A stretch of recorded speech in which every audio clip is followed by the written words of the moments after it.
lahat po ng naririto at ganun din po sa mga nanonood online. Kamusta po? Naramdaman po ba natin kung gaano kabuti ang Diyos sa buhay po natin? Amen. Sa akin din po, napakabuti po ng Diyos. Kasi tuwing na-assign kami sa gawain, humihingi po talaga kami ng tulong sa Panginoon. Kasi lalo na ako, nurse ako, ang alam ko lang medical book. Nung nagsimula po ako dito, wala ako ni isang verse na kabisado. Kahit yung John 3:16 noon, alam ko lang pero hindi ko kabisado. Pero kapag ang Panginoon nagpakilala po sa atin, but isa sa mga natutunan ko po dito sa Bahay Panambahan, ang James 1:5, kung natukulang po tayo sa karunungan, humingi po tayo sa Panginoon. So ito pong pag-aaralan po natin na to, hiningi po to sa Panginoon. Kasi kung sarili ko lang kaunawaan, ang sasabihin ko lang sa inyo parang motivational, inspirational. Parang speaker ka lang, motivational speaker. Pero ang Diyos, kapag humingi ka ng tulong sa Diyos, iba yung aral na ibibigay niya sa iyo. Nasa pagtutuwid ng mga kasalanan. Kasi ang motivational, i-inspire ka lang nila i-motivate ka lang. Pero ang Panginoon nagtutuwid ng mga kasalanan. Ayan, na ginagawa po natin. So ang binigay po ng Panginoon na title po ngayong araw, ay to fight and to build. Yan po. Kasi kung ako lang po ang masusunod, ang gusto ko lang talaga, how to fight fear and discouragement. Kasi yan naman yung lahat na makaka-relate. Pero ang binibigay ng Panginoon, binubuo niya. Kung ano yung meron tayo, i-reveal niya yan kung anong kailangan natin. Ang binigay niya sa akin, yung Book of Nehemiah. Actually, hindi ko rin kilala si Nehemiah. Siya ay mababasa po natin ang Book of Nehemiah sa Old Testament. Kasi di ba ang makilala lang natin si David, yung mga famous, sa mga katulad ko na hindi naman talaga nagsimula sa pananampalatayan na to. Si David, si Moises, si Noah, yan lang naman ang makilala natin na mga famous na heroes of faith. Pero ito ibinigay ng Panginoon si Nehemiah ngayong araw para meron tayong matutunang aral sa kanya. So, bigyan ko lang po kayo kasi hindi ko rin alam, no? So, pinag-aralan ko. Gusto kong malaman nyo din. Si Nehemiah, isa po siyang Israelita. Pero, wala siya sa Israel. So, nasaan si Nehemiah? Andun siya sa Persia. Anong ginagawa ni Nehemiah sa Persia? Nagsiserve siya as cupbearer. Cupbearer sa king ng Persia, na si King Artaxerxes. Yun po. Yun ang background ni Nehemiah. Pag sinabi pong cupbearer, medyo ma-significant yung role na yan sa royal court kasi yan ang taga-serve ng inumin ng hari. Ibig sabihin, lahat ng iinumin, kakainin ng hari, dadaan sa kanya. Titikman niya yon kasi kapag ang hari gusto yang patayin, gustong lasunin, kung ang cupbearer magta-turn against sa king, napakadaling patayin ng hari. Kaya ang nilalagay dyan na tao, yung mapagkakatiwalaan. Amen. Yan po ang trabaho ni Nehemiah. Doon sa Persia. Sa king ng Persia, doon siya naglilingkod. So, bakit nagkaganon? Yan ang storya na ating pag-aaralan ngayong umaga. So, buksan po natin sa Nehemiah chapter 1 verse 1 to 3. Sa panahon po ni Nehemiah pala, isasabihin ko lang din sa inyo, nandun sila sa years ng captivity. Sila ay makailang beses sinugod ni King Nebuchadnezzar ng King of Babylon. At sa 3 beses nilang sinugod ang Israel, kukuha sila dyan ng mga tao na nagiging captive. Lalo na yung mga skillful na Israelite, ginagamit nila yan. Hanggang sa namatay si King Nebuchadnezzar, ang pumalit na yan, si King Artaxerxes. Okay, yun po yung background story para alam nyo po na ang panahon ni Nehemiah, ang Israelite ay nasa captivity. Sila ay lagi silang nilulusob ng kaaway nilalaba, na lagi silang inaatake ng kalaban. So, basahin po natin sa Nehemiah chapter 1 verse 1 to 2, ang mga salita ni Nehemiah na anak ni Hachilias, nangyari nga sa buwan ng Kislu sa 22 taon, samantalang ako'y nasa bahay-hari sa Susan, na si Hanani, na isa sa aking mga kapatid, ay dumating. Siya at ilang lalaki na mula sa Juda.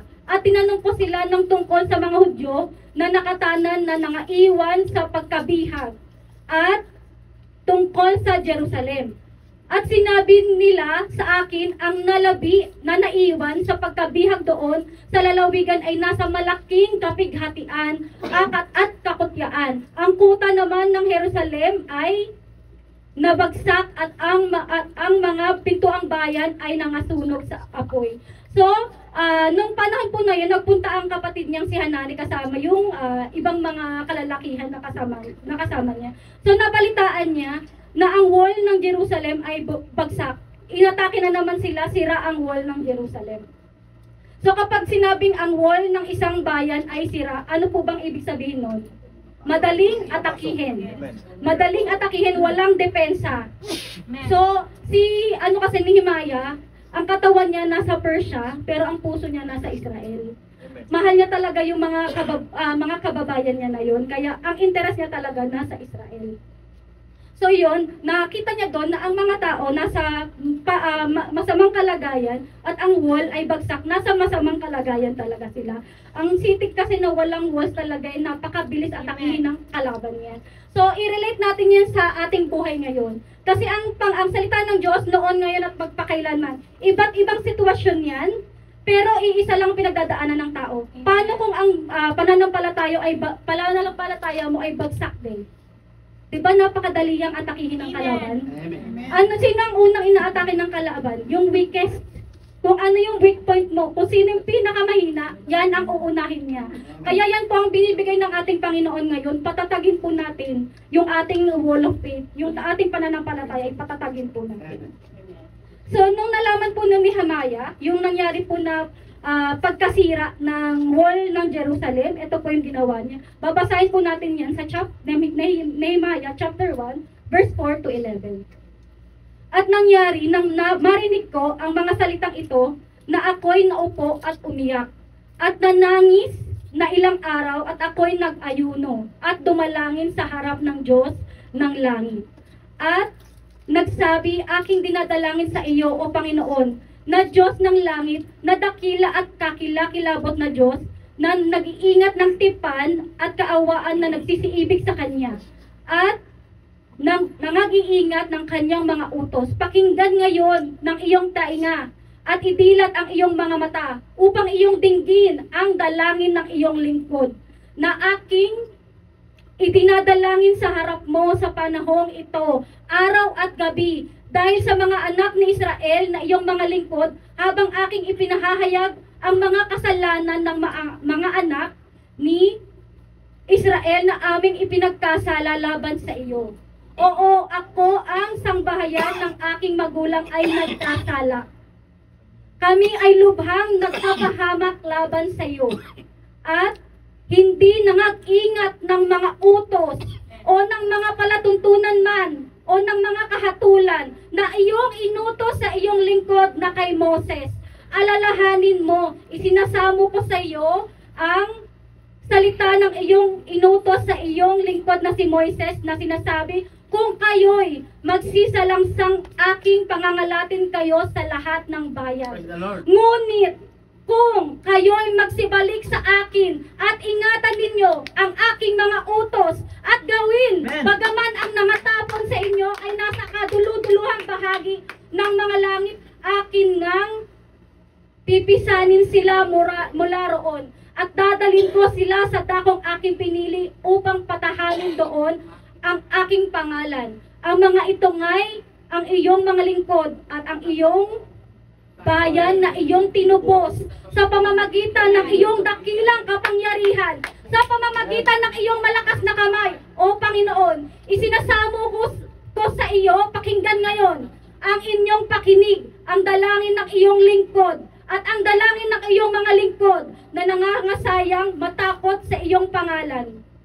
At paginhawain mo, sinasamo ko sa iyo ang iyong lingkod sa araw na ito, ay pagkalooban mo siya ng kaawaan. Sa panalangin ng lalaking ito, ngayon tagahawak ako ng saro ng hari. Ayan po ang ginawa ni Nehemiah. Amen. Inadmit niya na ang mga tao, ang mga Israelita ay nagkasala. Na ang mga tao sumuway sa utos ng Panginoon. Ang 10 commandments na nga lang, 10 na lang. Lahat pa yon nalalabag nila. 10 utos na lang yon. Kaya yun ang nanalangin maigi si Nehemiah, nag-prayer and fasting siya. Di ba yan ang laging sinasabi sa atin ng ating pastor? Lagi tayong mag-prayer and fasting para malabanan ang gawa ng kaaway. At yung spiritual natin ay lalong lumakas ang ating pananampalataya. At syempre laging confess our sin to God. Admit na tayo'y naging makasalanan at magpatuwid tayo sa ating Panginoon. So, eto na nga ang storya niya, ni Nehemiah. Dumating na yung araw na magkakaroon na ng pagbabago. Basahin natin sa Nehemiah chapter 2, verse 1 to 2. Nagkaroon na ng kasagutan ang kanyang panalangin na yun. At nangyari sa buwan ng Nisan, sa ika-20 taon ni Artaxerxes na hari, nang ang alak ay nasa harap niya, na aking kinuha ang alak at binigay ko sa hari. Hindi nga ako nalungkot ng una sa kanyang harapan. At sinabi ng hari, bakit ang iyong muka ay malungkot? Dangang wala kang sakit. Ito'y diliba kundi kalungkutan ng puso. Nang magkagayoy, natakot akong mainam. So, doon kasi sa panahon na yon, insulto sa hari na ang mga tao sa paligid niya ay nakasimangot. So pag sumimangot ka, putol ulo ka niyan. Sigurado yan, kasi insulto sa hari yan. Kasi ang sinasabi doon, kapag nasa paligid ka lang ng hari, yung parang yung greatness niya, yung mga troubles mo sa buhay, mawawala, ganyan. Dapat nakangiti ka lang kahit ang puso mo bagsak na bagsak, broken na broken, ngiti ka mag-serve na. Ang hirap kaya nun. Kaya sabi nga ng hari, ito yung first time na nakita niya si Nehemiah na malungkot. Kaya syempre yung hari nagtaka, kung hindi yan sakit, ano yan? Kalungkutan ng puso. Makikita kasi din natin sa mga kapatid natin, no? Kapag malungkot sila, iba yung feeling, iba yung mukha. Iba din yung mukha kapag may sakit lang. Talagang nakakabagabag pag nakikita natin ng ating kapatiran na malungkot, di ba? Napakahirap din sa atin na malungkot sila. Kaya kapag ganyan, i-encourage natin ang ating mga kapatid, huwag yung baliwalain natin sila. Ayun po. So, ayun, natakot si Nehemiah noon na sa hari kasi nalungkot siya. Tapos alam niyang hari yun, tapos insulto sa hari yung ginawa niya. Basahin natin, ituloy ang kwento sa Nehemiah chapter 2, verse 3 to 6. At sinabi ko sa hari, mabuhay ang hari magpakailanman. Bakit ang aking muka ay hindi malulungkot? Kung ang bayan, ang dakon ng mga libingan ng aking mga magulang ay giniba. At ang mga pintuang bayan niyaon ay nasupukan ng apoy. Nang magkagayoy, sinabi ng hari sa akin, ano ang iyong hinihiling? Sa gayoy, dumalangin ako sa Diyos ng langit. At nagsabi ako sa hari, kung ikinalulugod ng hari at kung ang iyong lingkod ay nakasumpong ng biyaya sa iyong paningin, ay suguin mo ako sa Juda, sa bayan ng libigan ng aking mga magulang, upang aking maitayo. Ang hari ay nagsabi sa akin, ang reyna ay nakaupo naman sa siping niya, magiging gaano kalaon ang iyong paglalakbay, at kailan ka babalik? Sa gayoy nalugod ang hari, nasuguin ako at nagtagda ako sa kanya ng panahon. Dito po natin makikita na ang Panginoon ay kumilos. Kasi kung sabihin mo yan sa hari na pupunta ka dun sa bayan mo, iiwan mo yung trabaho mo dito, pugot ulo ka din. Talagang pero makikita mo doon ang pagkilos ng Diyos. At anong sinabi ng hari? Anong kailangan niya? 'Di ba tayo ng mga bata pa tayo, kapag nakikita tayo ng mga magulang natin malungkot, ay kumikilang na yung mata natin pag tinatawag na tayo, anong kailangan mo anak? Anong gusto mo? Anong ganyan? Tatatalon ka na, talaga naman. Minsan nagkukunwari ka pang malungkot para lang mapansin ka ng magulang. So dito po, nakita ng hari yung kalungkutan ng puso ni Nehemiah. At kumilos doon ang Panginoon. Kumilos doon ang Panginoon. Na ano ang iyong hinihiling? Kung ito kaya mga kapatid, tanungin ka ng Panginoon ngayon, ano ang iyong hinihiling? Ano ang iyong hiniling? Baka kumikinak-kinak na ang mata mo at kapag nagpuri ka, tatalon ka na, abot hanggang bubong. Kasi diba, pag ikaw at tinabihan ng Panginoon, ano ang iyong hinihiling? Baka pagtalon mo mamaya sa praising, abot mo na yung bubong ng pabahay panamahal. Kaya i-claim nyo na yan. I-claim nyo na yan. Baka tanungin na kayo ng Panginoon mamaya, ano ang iyong hinihiling? Ayan, so, balikan po natin yung storya ni Nehemiah. So, makikita natin na tumilos doon ang Panginoon. Si Nehemiah, binigyan siya ng permission ng Panginoon na pumunta sa Jerusalem at itayo ang wall. Maliban doon, humingi siya ng mga letters ng safe passage. Kasi di ba maaalala nyo sa lumang panahon, bago ka makapunta sa ibang bayan, ibang lugar, dapat meron kang letter ng para magkaroon ka ng safe passage doon. Kasi kung hindi ka papapasukin. So yon, nagkaroon siya ng permission, binigyan siya ng mga letters para siya ay makapunta doon. Tapos binigyan pa siya ng hari ng mga horsemen. Sa army ng hari na yon, binigyan pa siya ng mga officers na kasama niya sa paglalakbay niya na yon. O di ba nga? Maliban doon, binigyan pa siya ng hari ng mga woods galing sa forest ng king para sa pagtatayo ng wall. Doon mo makikita ang pagkilos ng Panginoon.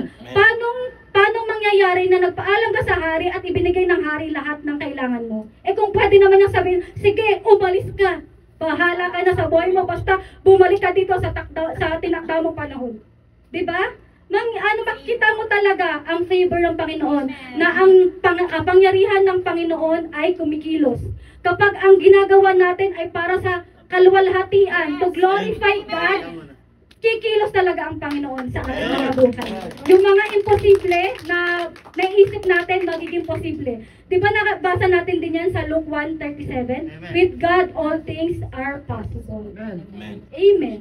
O, tuloy po natin ang kwento ni Nehemiah. So all set na si Nehemiah, papunta na siya doon para i-rebuild ang wall ng Jerusalem.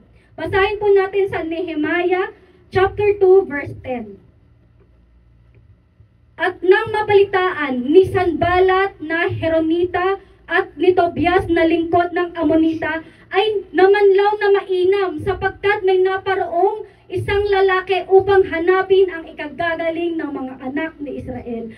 So kapag tayo ay gumawa ng mga great things sa buhay natin, lalo na for the glory of God, makakaroon talaga tayo ng difficulties. Maraming discouragement, maraming fears. So ito yung una niyang na kitang difficulties. Sa buhay natin, meron din tayong mga Sanballat at Tobias. Yes. Diba? Napapansin niyo yan? Tuwing meron kayong gagawing mabuti sa buhay nyo, merong nagdi-discourage sa inyo. Merong nagpa-persecute, may nagre-reject. Kahit sa pamilya, ganun din, di ba? Kapag may gusto kang simulan, laging merong kumukontra. Laging merong kontrabida sa mga buhay natin. Amen. Lalo na kung yan para sa Panginoon, napakaraming nakontra. Amen. Ayun. Etong dalawang tao na to, na parang namanlaw sila, na merong tao na concern sa mga Israelita. Kasi itong dalawang tao na to, wala silang pakialam sa kanila hanggat nakikita nilang weak yung mga tao na yun. Wala silang pakialam. Wala silang pakialam sa mga tao na yan hanggat parang weak ang mga tao na yan, hindi sila malakas, wala sa kanila. They don't care sa mga tao ng Jerusalem. Sila yung opposition doon. Okay?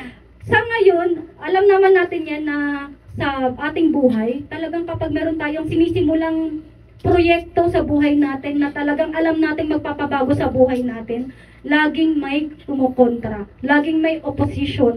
Kaya itong aralin na to, ito magbibigay sa atin ng paraan para malabanan natin yan. Diba si Nehemiah, nag-start siya na yung hope niya, yung basbas ng hari, nandoon na, lahat nandoon na. Pero, nung siya ay papunta doon sa Jerusalem, hindi siya nagsabi ng kahit ano sa mga tao hanggang yun na yung takdang oras. Sa ating buhay, ganyan din. Huwag kayong premature na magsabi sa mga tao na, ay, itong gagawin ko, ganito ang plano ko, ganyan-ganyan. Kasi merong mga tao talaga na hindi masaya. Amen. May mga tao talagang hindi masaya na ang isang tao ay umuunlad. Wag naman nawa na yung asawa mo ay, nanay at tatay mo, mga kapatid mo ay ganon. Ituloy po natin ang pagbabasa. Nehemiah chapter 2 verse 11 to 12. Sa gayoy naparoon ako sa Jerusalem at dumuon akong 3 araw. At ako'y bumangon sa kinagabihan. Ako at ilang lalaki na kasama ko, ni hindi ko man sinaysay sa kanino man kung anong inilagak ng aking Diyos sa aking puso na gawin sa ikagagaling ng Jerusalem. Wala ring anumang hayop na kasama ako, liban sa hayop na aking sinasakyan. So, ito yung naging isa sa mga strategy ni Nehemiah. Hindi niya prematurely nasasabihin kung ano yung plano niya. Kasi alam niyang maraming atake dyan kapag nasimulan na. Ituloy po natin ang pagbabasa sa Nehemiah chapter 2, verse 17 to 18. Hanggang nung nagsasurvey na siya ng sira ng Jerusalem, nung ito na yung takdang araw na i-reveal niya na kung ano yung itinakda ng Panginoon sa kanya. Nehemiah chapter 2 verse 17 to 18, nang magkagayoy sinabi ko sa kanila, inyong nakikita ang masamang kalagayan na kinaroroonan natin, kung paanong ang Jerusalem ay guho at ang mga pintuang bayan nito ay nasunog sa apoy. Kayo'y parito at ating itayo ang kuta ng Jerusalem upang tayo'y huwag nang maging kadustaan. At isinaysay ko sa kanila ang kamay ng aking Diyos na naging mabuti sa akin. At gayon din ang mga salita ng hari na sinalita niya sa akin. At kanilang sinabi, magbangon tayo at magtayo.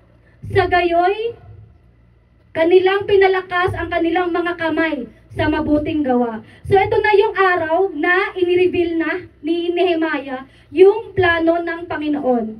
Ang talagang inassure ni Nehemiah, ang gagawin ko ay ibinigay ng Panginoon. Hindi ito ang sarili kong, hindi ito para sa sarili ko. Ito ang binigay ng Panginoon sa akin.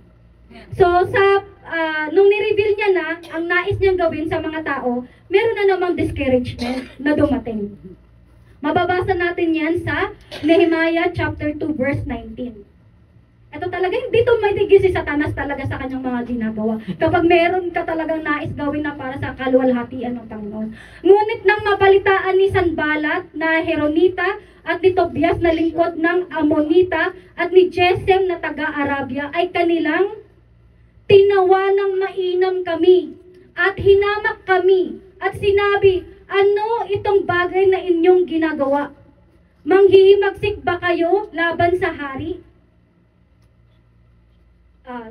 Magkagayoy sumagot ako sa kanila at sinabi ko sa kanila, ang Diyos ng langit, siya ang magpapaginhawa sa amin. Kaya't kaming kanyang mga lingkod ay magbabangon at magtatayo. Ngunit kayo'y walang bahagi o matuwid man o alaala man sa Jerusalem. So itong mga tao na to, may 3 na, kanina 2 lang. Totoo talaga sa buhay to. Kapag meron ka talaga, totoo talaga to. Kapag meron ka talaga gustong gawin sa buhay mo, sa simula, 2 pa lang silang nagre-reject sa'yo at pinagtatawanan ka. Maya-maya, nagtawag ka ng mga kasama. Ay talaga, i-discourage ka talaga nila kung kahina-hinayang. Totoo talaga. Di ba ang sinasabi ng Panginoon, ang salita ng Panginoon, noon, ngayon, at magpakailanman. Kahit iba-ibang sitwasyon niya, pare-pareho pa rin ang pinagdadaanan nating lahat. Meron at meron pa rin talaga. Talagang lahat yan. Ay, Diyos ko. Lord, thank you. Amen, hallelujah. Grabe talaga ang Panginoon. Totoo, tunay ang Panginoon. Maniwala po tayo sa Panginoon. Amen. Iisa lang ang tunay na Diyos. Yan talaga siya. Noon, ngayon, at magpakailanman. Siya ang magbabalik din para sa ating lahat. Kaya tibayan po natin ang ating pananampalataya. Ayan po, nakita natin, dumami na naman ng kalaban. Kanina 2 lang, ngayon 3 na. Ilan pa kaya yung susunod? Yun talaga, kaya kapag ganyan, tibayan natin ang pananampalataya natin. Lagi kasing may oposisyon. Mararanasan natin yan sa buhay natin na pagtatawanan talaga tayo. Naiinsultuhin talaga ang pananampalataya natin. Mararanasan yan, iinsultuhin talaga, tatawanan. Masasabihin na para kayong mga nababaliw kapag nagpe-praise and worship. Kami ay nababaliw sa pananampalataya sa Panginoon. We glorify our God, our one true God, Jesus Christ. Amen. Hallelujah. So yun po, i-relate natin yan sa ating pamilya din, no? Kahit sa ating mga kapatiran. Kapag meron tayong, pag tayo nakakatanggap ng discouragement, no? We feel betrayed. Yes. Diba? Amen. Kapag may mga bagay tayong ginagawa, lalo na sa pamilya, meron kang nais na mangyari na mabuti sa loob ng panambahan, meron kang nais na gawin na mabuti para sa ikalalago ng lahat. Pero laging merong opposition. At kapag naramdaman mo na may opposition, you feel betrayed. Kasi malapit sila sa buhay mo. Tapos bakit ganun ang ginawa nila sa'yo? That's right. Kaya, ito po, pag-aralan natin ang ginawa ni Nehemiah. Nehemiah. Ayan po, sa chapter 3 ng Nehemiah, ang makikita lang po natin dyan kung paano sila nag-build. Kaya, ano na yan, sa chapter 3 lang yan, ang pagtatrabaho, sinimula na nila. Kada tao may assigned na task, may assigned na trabaho, may assigned na gate, may assigned na lugar kung ano yung kanilang gagawin. Yun ang mababasa natin sa Nehemiah chapter 3. Pumorward na tayo sa chapter 4. So, ito na yung third na discouragement. Basahin po natin sa Nehemiah chapter 4, verse 1 to 3.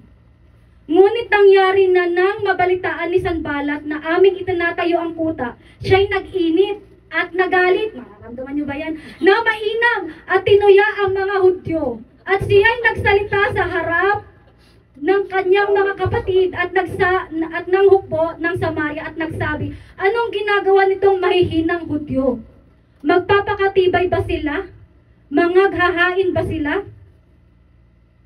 Wawakasan ba nila sa isang araw? Kanila bang bubuhayin ang mga bato mula sa mga bunton ng dumi hanggang nangasunog na ang mga yaon? Si Tobias nga na Amonita ay nasa tabi niya at sinabi niya, bagaman sila'y nangagtatayo kung ang isang Zora, parang fax yan, ay sumampa, ibabagsak ang kanilang mga batong kuta. Nakita po natin habang nagbibuild na sila, sinisimula na nila yung pagtatrabaho sa wall, hindi pa rin tumigil talaga ang kalaban. Talagang lalo silang kinutya, lalo silang inusulto, pinagtawanan. Na dinidiscourage nila yung mga tao na hindi nyo yan magagawa. Ayaw nila talaga na matayo yung wall of Jerusalem. So, doon tayo mag-focus sa anong bang ginawa ni Nehemiah. Chapter 4, verse 4 to 5. Dito po natin, malalaman. Ito ang ginawa ni Nehemiah nung panahon na yon na nandun ang mga kalaban. Dinggin mo, o aming Diyos, sapagkat kami ay hinamak, at ibalik mo ang kanilang pagdusta sa kanilang sariling ulo. At ibigay mo sila sa pagkasamsam ng isang lupain sa pagkabihag. At huwag mong ikubli ang kanilang kasamaan. At huwag mong pawiin ang kanilang kasalanan sa harap mo. Sapagkat kanilang minungkahi ka sa galit sa harap ng mga manggagawa. So ang ginawa ni Nehemiah dyan, lalo siyang nagdasal. Yes. Lalo siyang nagtiwala sa Diyos. Kasi ang Diyos ang nagsugo sa kanya, ang Diyos din ang tutulong sa kanya. Always trust God. Kung ano ang calling mo, ano ang purpose na binigay sa iyo ng Panginoon, tuloy-tuloy lang po tayo dyan. So, yan po, nagpatuloy pa rin sila sa pag-build ng wall hanggang sa nangalahati na yung height ng wall. Ayan na. So, yung mga gaps ng wall, naisarado na nila. Ano naman yung palagay nyo, ano pa yung, kasi sa simula, ininsulto lang sila, salita pa lang eh.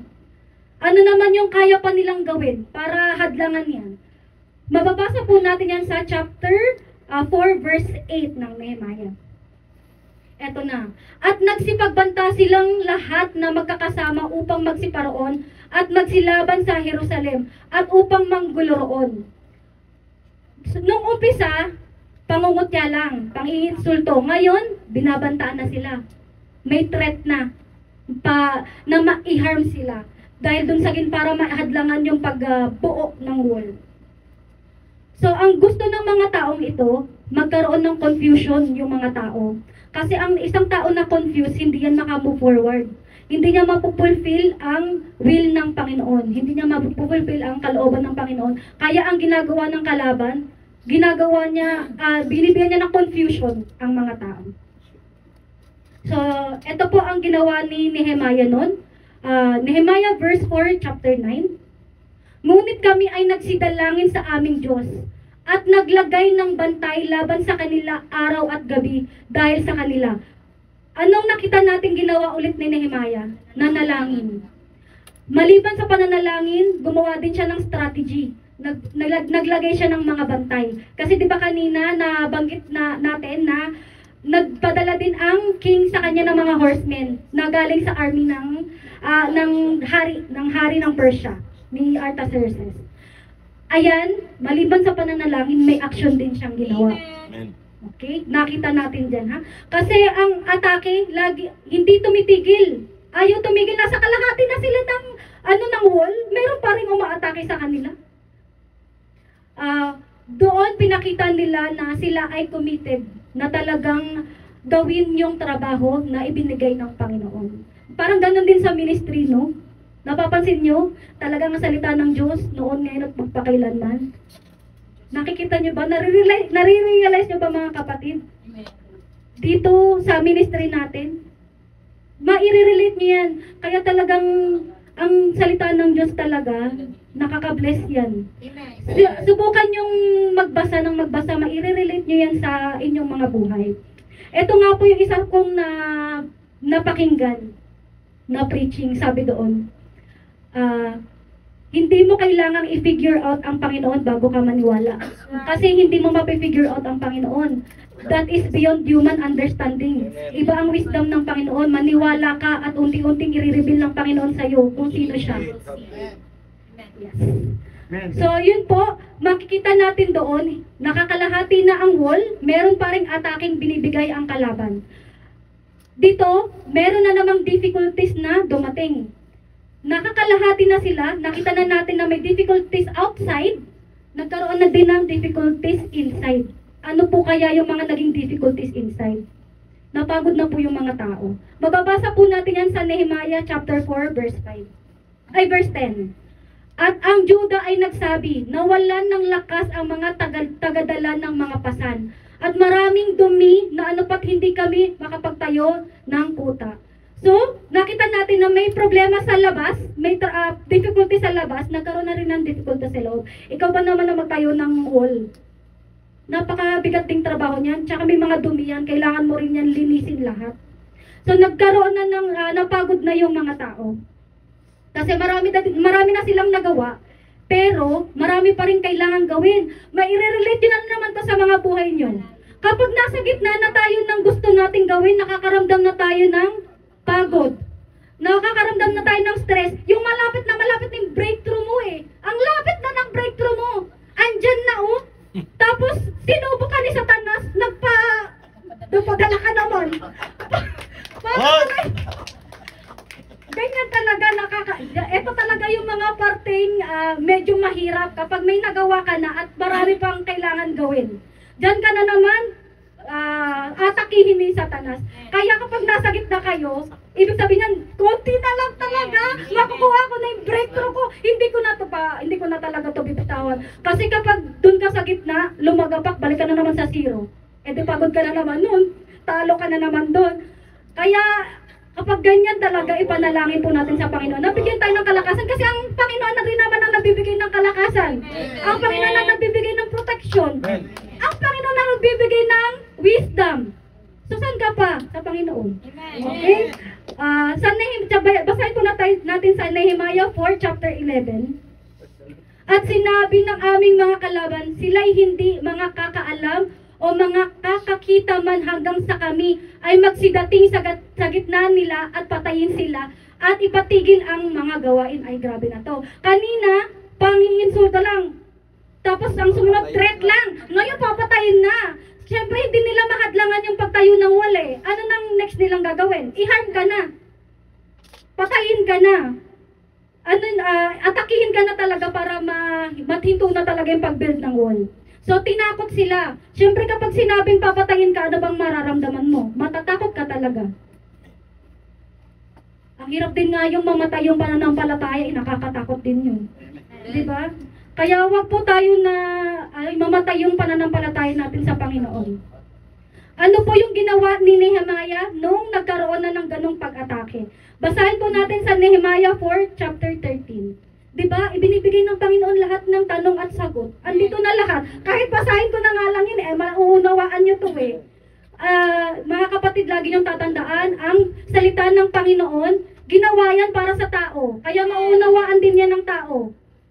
Kaya kapag kayo'y talagang nai-assign o nagamit sa likod ng pulpito, humingi kayo ng kaunawaan sa Panginoon, ng wisdom sa Panginoon. Kasi ang salita ng Diyos, i-bless ka talaga. I-reveal ng Panginoon kung ano yung dapat sa buhay mo. Ito po, basahin natin. Kaya't inilagay ko sa mga pinakamababang dako ng pagitan ng likuran ng kuta, sa mga luwal na dako, sa makatuwid bagay aking inilagay ang bayan ayon sa kanilang mga angkan, pati ng kanilang mga tabak, at kanilang mga sibat, at ng kanilang mga busog. Kung aatakihin sila, kailangan mong depensahan na yung sarili mo. So, maliban sa pananalangin, syempre kailangan umaksyon ka din.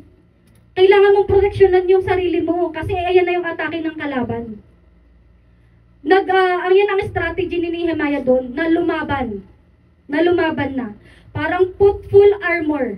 May dala na silang mga weapon para mapaglabanan yung mga pag-atake ng kalaban. Basahin po natin sa chapter 4, verse 14. At ako'y tumingin at tumayo at nagsabi sa mga mahal na tao at sa mga pinuno at sa nalabi sa bayan, huwag kayong mga takot. Huwag kayong mga takot sa kanila. Inyong alalahanin ang Panginoon na dakila at kakilakilabot at ipakipaglaban ninyo ang inyong mga kapatid, ang inyong mga anak na lalaki at babae, ang inyong mga asawa at inyong mga bahay. Itong verse na to mga kapatid, lagi niyo po itong tandaan. Kailangan po nating maunawaan na tayo'y kailangan labanan natin yung mga atake ni Satanas. At yan ay ginagawa natin para din sa ating mga pamilya. Sa ating mga kapatid, yan po ang sinasabi ng Panginoon. Sa chapter 15 po, at nangyari ng mabalitaan ng aming mga kaaway na nalalaman namin at inuwi sa wala ng Diyos ang kanilang payo. Kumikilos ang Diyos talaga sa buhay nila sa panahon na to. Na kami ay nagsibalik na lahat sa kuta. Bawat isa ay sa isay sa kanyang mga gawa. So nung tinrek sila na patayin, pinotektahan na nila yung sarili nila, nagbitbit na rin sila ng mga weapon maliban dun sa mga tools na panggawa ng wall. Ito po ang verses na, dito po sa buong ito yung pinakalagi nyong tatandaan. Yung Nehemiah chapter 4, verse 17 to 18. Silang nangagtayo ng kuta at silang nangagpapasan ng mga pasan ay nagsisakbat, bawat isa may isa ng kanyang mga kamay na ginagawa sa gawain at may isa na inihahawak ng kanyang sakbat. Ang mga manggagawa, bawat isa'y may kanyang tabak na nakasabi sa kanilang tagiliran at gayon gumagawa. At ang nagpapatunog ng pakakak ay nasa siping ko. Dito po nagmula yung title natin ngayong araw na To Fight and to Build. Ang ibig sabihin po nito, nung panahon na ginawa nila yun, ang isang kamay nila may hawak na tayo ng wall para sa trabaho nila sa pagtayo ng wall. At ang isang kamay nila may hawak na weapon para protektahan nila yung kanilang mga sarili. Kung i-relate po natin yan mga kapatid sa panahon natin ngayon, ginagawa din po natin yan. Talagang ang salita ng Diyos noon, ngayon at magpakailanman. Napapansin nyo ba yan na ang isang kamay natin, we are fighting. Fighting against evil. Fighting against sin. Fighting against fear. Fighting against discouragement. We are fighting. Kung lumalaban tayo, at dun sa kabilang kamay natin, anong ginagawa natin dito? We are building the kingdom of God. We are advancing the kingdom of God. We are doing the will of God. Si pastor nandun sa Pilipinas, yan ang ginagawa.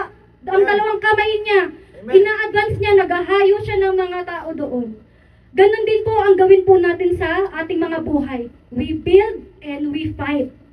Yan po ang sa Nehemiah, yan, kahit yan na lang po. Wag naman ganun. Ito po ay tandaan yung maigi. Lahat ay tandaan nyo, pero ito, we build and we fight. Ha? We build and we fight. Basahin naman po natin sa Nehemiah chapter 4, verse 22. Sinabi ko rin ng panahong yaon sa bayan, magsitahan bawat isa sa Jerusalem na kasama ng kanyang lingkod upang sa gabi ay maging bantay sila sa atin at makagawa sa araw. So ito po yung strategy na ginawa nila kasi may threat na din sa buhay nila eh. Na merong lookout, parang kung sa atin ngayon ay may gumagawa at may lookout, watchmen. Ganyan. So, ayan no, nagtuloy-tuloy ang discouragement. Meron pa na naman. Ano naman po yung palagay niyong next na discouragement? Hindi talaga natatapos si tanim talaga sa buhay ng mga tao. Ito po yung next na discouragement. Basta, kaya ko, tundon pala po sa unang mga discouragement, lumagapak na tayo. Hindi natin pala ito madadanas, gano'n. Pero magpatuloy po tayo at alam po natin na sa dulo niyan ay victory. Kasi syempre sa Panginoon, nandyan talaga ang victory. Basahin po natin sa Nehemiah chapter 5 verse 1 to 5. Ito na yung next na naging problema nila. Nung magkagayoy, umalingaw-ngaw na ang malakas na daing ng bayan at ng kanilang mga asawa laban sa kanilang mga kapatid na mga Hudyo, sapagkat may nagsisipagsabi kami, ang aming mga anak na lalaki at babae ay marami. Tulutan kami magsikuhan ng trigo upang aming makain at mabuhay kami. So, naiisip nyo na kung ano yung next naging problema nila. May nagsisipagsabi naman, aming isinangla ang aming mga bukid at ang aming mga ubasan at ang aming mga bahay. Tulutan kaming magsikuhan ng trigo dahil sa kasalatan. May nagsisipagsabi naman, aming ipinangutang ng salapi ang buwis sa hari na hinihingi sa aming mga bukid at aming mga ubasan. Gayunmay ang aming laman ngayon ay gaya ng laman ng aming mga kapatid. Ang aming mga anak ay gaya ng kanilang mga anak. At narito aming dinadala sa pagkaalipin ang aming mga anak na lalaki at babae upang maging mga alipin. At ang iba ay sa aming mga anak na babae ay nangadala sa pagkaalipin. Wala man lamang kaming kapangyarihang makatulong. Sapagkat ibang mga tao ang nagtatangkilik ng aming bukid at ng aming mga ubasan. Nabasa po natin doon sa mga verses na yun na nagkaroon na sila ng financial burden. Kasi syempre nagtatrabaho sila doon sa pag-build ng wall. Bago yun, may mga sarili-sarili din silang mga buhay na nagtatrabaho sila sa kanilang pang-araw-araw. Nagbabayad sila ng tax noon. So, nagkaroon ng financial burden ang mga tao. Nagkaroon sila ng money problem. Nakita nyo doon, nabasa nyo doon, na ang miski ang mga anak nila, ibinigay na nilang maging alipin para yun na yung ipangbabayad nila. Ang mga anak nilang maging alipin. Grabe na yung naging kahirapan noon. So, ano yung ginawa ni Nehemiah nung nagkaroon ng financial burden? Ang anak talaga ng Diyos laging gumagawa ng paraan kasi kailangan niyang ma-fulfill yung trabaho na ibinigay sa kanya ng Panginoon. Kaya dito mga kapatid, sa ating mga ministry, i-fulfill natin yung yung trabaho na ipinapagawa sa atin ng ating Panginoon. Amen. Nehemiah chapter 5 verse 6 to 7. At ako'y nagalit na mainap ng aking marinig ang kanilang daing at ang mga salitang ito. Nang magkagayoy, sumangguni ako sa aking sarili at nakipagtalo ako sa mga mahal na tao at sa mga pinuno. At nagsabi sa kanila, kayo na nagpapatubo bawat isa sa kanyang mga kapatid. At ako'y nagdaos ng malaking kapulungan laban sa kanila. Ang ginawa ni Nehemiah dito, nirebuke niya yung mga nobles. Nirebuke niya. Sinabihan ni Nehemiah itong mga tao na to na i-stop yung pag-charge ng mga interest dun sa mga tao. Na ibalik yung mga sakahan nila, yung mga fields nila ibalik. At makikita mo talaga na ito yung gawa ng Panginoon. Pumayag sila na ibalik sa mga tao. Ibinalik sa mga tao yung kanilang sakahan, yung kanilang mga fields. Tapos ang ginawa pa ni Nehemiah doon, dahil nag-agree na yung mga tao na yon, eto, babasahin ko. Sa Nehemiah chapter 5 verse 13, eto ang sinabi niya. Sa mga taong yon, ipinagpag ko naman ang aking laylayan at ako'y nagsabi, ganito. Ganito ipagpag ng Diyos ang bawat tao mula sa kanyang bahay at mula sa kanyang gawain na hindi tumutupad ng pangakong ito. Sa makatuwid bagay, ganito, ipagpag siya at mahungkag. At ang buong kapisanan ay nagsabi, siya nawa at pumuri sa Panginoon at ginawa ng bayan ayon sa pangakong ito. So dito, pinakita ni Nehemiah na dapat silang tumupad sa kanilang ipinangako. Kasi pwedeng ang gawin nila, pag wala na si Nehemiah doon, tsaka nila kuhanin ulit lahat ng pagkakautang. So ayun po ang ginawa ni Nehemiah, nirebuke niya yung mga nobles ng mga panahon na yun. At pagtapos nito, naging governor na si Nehemiah. Na-appoint na siya as governor. Naging governor na siya. Hindi pa rin tumigil si Satanas doon. Meron na naman siyang ginawa kay Nehemiah. So, babasahin po natin siya sa Nehemiah chapter 6 verse 1. Nangyari nga ng maibalita kay Sanballat at kay Tobias at kay Gesem na taga-Arabia.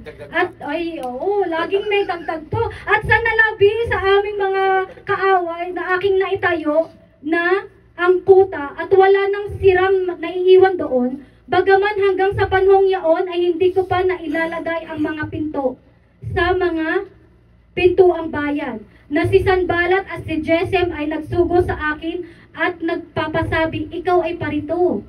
Ay, maraming ganyan eh. Ikaw ay parito. Magkikita tayo sa isa ng mga nayon sa mga kapatagan ng Ono. Ngunit pinag-isipan nila akong gawan ng masama. Ito nangyayari sa atin. Maraming nagsasabi niyan na yayayain tayo kung saan-saan para hindi tayo makapagsamba. Yayayain tayo sa sanglibutan. Diba? Ang salita ng Diyos talaga noon, ngayon, at pagpakailanman hanggang ngayon, nakaka-relate tayong lahat. Relate talagang ito ay nasa buhay talaga ng mga tao. So, ayun yung another trick na ginawa ng mga kalaban ng Panginoon. To do him harm na. Siya na yung tinatarget ngayon. Kasi siya yung puno ng pagbibuild ng wall. Ano naging response ni Nehemiah? Basahin natin yan sa chapter 6 verse 3 to 4. At ako'y nagsugo ng mga sugo sa kanila at nangagsasabi, ako'y gumagawa ng dakilang gawain, na ano pat hindi ako makababa. Bakit ititigil ang gawain habang habang aking maiiwan at binababa kayo? At sila'y nangagsugo sa aking makaapat sa dahilang ito, at sinagot ko sila ng ayon sa gayon ding paraan.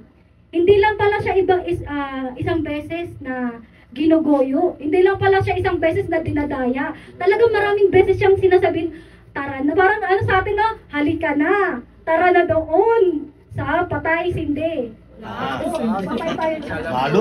Sa sanglibutan na talaga namang puro kapahamakan talaga ang dala ng sanglibutan. Huwag na tayo doon. Tayo ay liwanag na ng sanglibutan. Hindi tayo dapat nagpapatay sindi. Ang pinaalala pa. Huwag nang ipaalala ang mga kasalanan ng nakaraan. Ayun po. So sa lahat ng ginawa niyang pangdadaya kay Nehemiah, makaapat na beses, ganun pa rin ang sinagot niya. Ganun ang gawin natin, mga kapatid. Kung ilang beses kayong yayain pumunta doon, ganun din beses niyo tanggihan. Hindi yung ngayon tinanggihan niyo, bukas, sige sama. Tapos sa susunod, tatanggi. Hindi dapat firm ka. Dapat firm ka sa desisyon mo. Kung hindi ka sasama, huwag ka nang sumama magpakailanman. Doon. Saan ba yan? Ayun, babasahin po natin sa Nehemiah 6:5 to 8. Ito po. Nang magkagayoy sinugo hindi pa doon natatapos sa mga trick na mga sulat meron pa. Nang magkagayoy, ang storya ni Nehemiah ay talagang para sa lahat. Ang Diablo talaga, si Satanas talaga, hanggat kinakaya mo, kinakaya din niyang anuhin ka. Oo. Kasi diba ang gawain ni Satanas to kill, to steal, and destroy? Ayan talagang gagawin niya. Kung hindi matatag ang wall of faith mo, dun pa lang sa unang ginawa niyang discouragement sa'yo, baka tumatumbling ka na sa daanan ng ganun po. So, basahin na po natin dito. Nang magkagayoy, sinugo ni Sanballat ang kanyang lingkod sa akin, na gaya ng paraan ng ikalima na may bukas na sulat sa kanyang kamay na kinasusulatan na ibalita sa mga bansa at sinasabi ni Gasmo na ikaw at ang mga Hudyo ay nag-aakalang manghimagsik na siyang kadahilanan ng inyong pagtatayo ng kuta. At ikaw ay magiging kanilang hari ayon sa mga salitang ito. Niloloko na naman talaga sila. At ikaw naman ay naghalal ng mga propeta upang magsip parang pangaral tungkol sa iyo sa Jerusalem. At nagsasabi may isang hari sa Juda at ngayon ibabalita sa hari ang ayon sa mga salitang ito. Parito ka. Ito na naman si parito ka. Halika. Parito ka nga ngayon at magsanggunian tayo. Ito na naman. Tara, usap tayo. Tara, kapitan, usap tayo. Ganyan ako.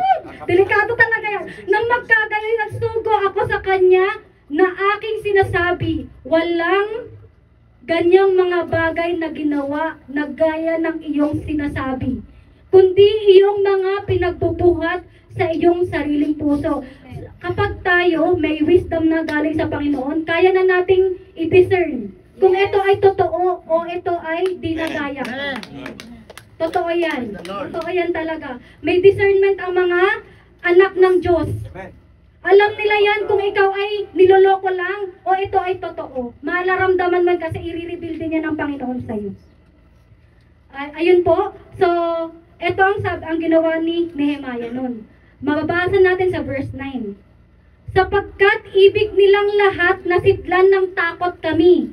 Kanina, lalo silang tinatakot.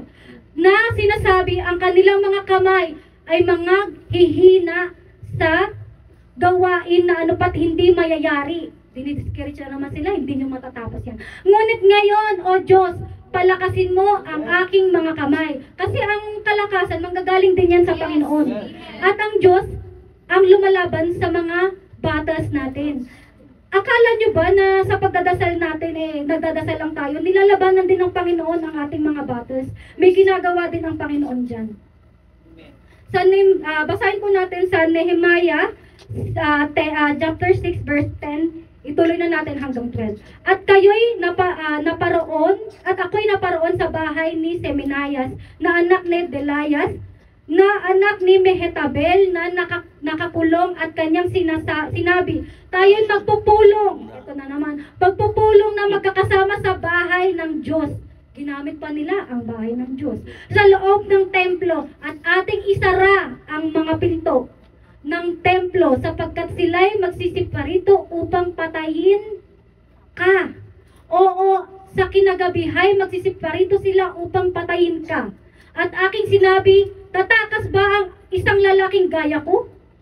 At sino kaya nasa paraang gaya ko ay paroroon sa templo upang iligtas ang kanyang buhay? Hindi ako papasok.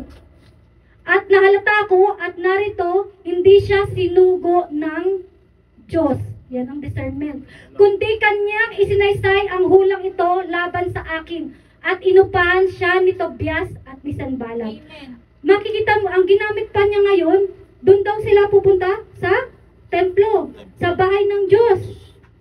Kapag kung si Nehemiah po, kung siya ay pumayag doon at nagpunta sa templo, ang templo po para yan sa mga priest lang.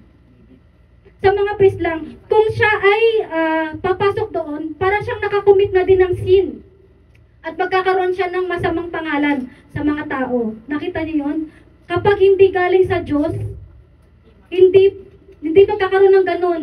Ang galing sa Diyos matuwid. Hindi yan sa kasalanan. Hindi ka pagagawin ng Diyos ng kasalanan. Itutuwid ka ng Diyos. Lagi niyong tatandaan, ang Diyos hindi ka pagagawain ng kasalanan. Kasi nalaban nga ng Panginoon ang kasalanan. Kaya nakita niya doon, na-reserve niya doon na hindi yon galing sa Panginoon. Okay? Makita po natin sa Nehemiah patapos na din po ito. Sa Nehemiah chapter 6 verse 15 to 16.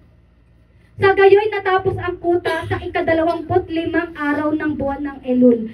Sa 52 araw, so 52 days. At nangyari nang mabalitaan ng lahat naming mga kaaway na ang lahat ng mga bansa ay nangasa palibot namin ay nangatakot.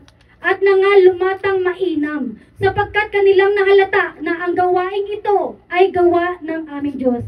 Makikita mo kasi sa lahat ng pinagdaanan nila, kung hindi yun gawa ng Panginoon, sa simula pa lang ng mga discouragement at takot na ginawa sa kanila, babagsak na sila doon.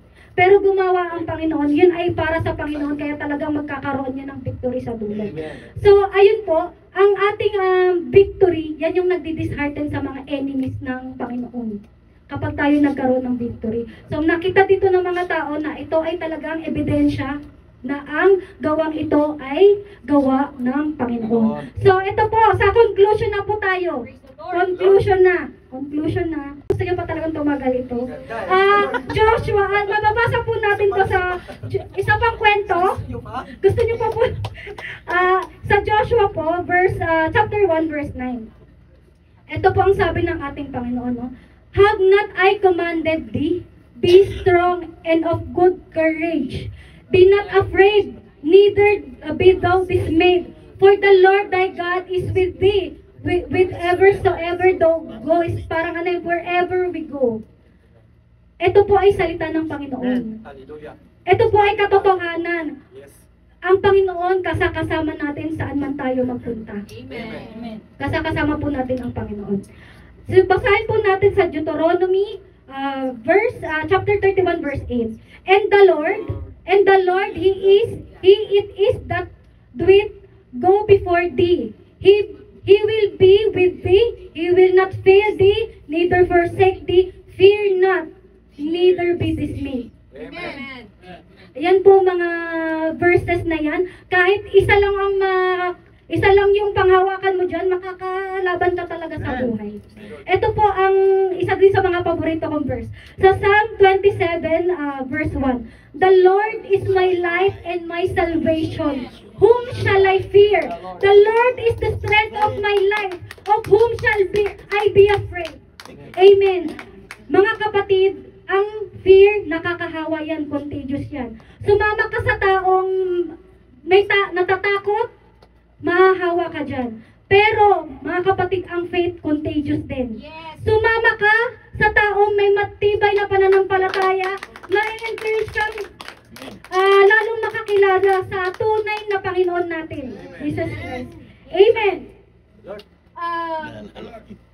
Ito po ang ayan po ang nais na ang mensahe ng ating Panginoon ngayong umaga. So mga kapatid, gulatin mo yung mga walang bilib sa iyo. So, build and fight. Build and fight. Sige po, makakatayo na po tayo. Praise the Lord.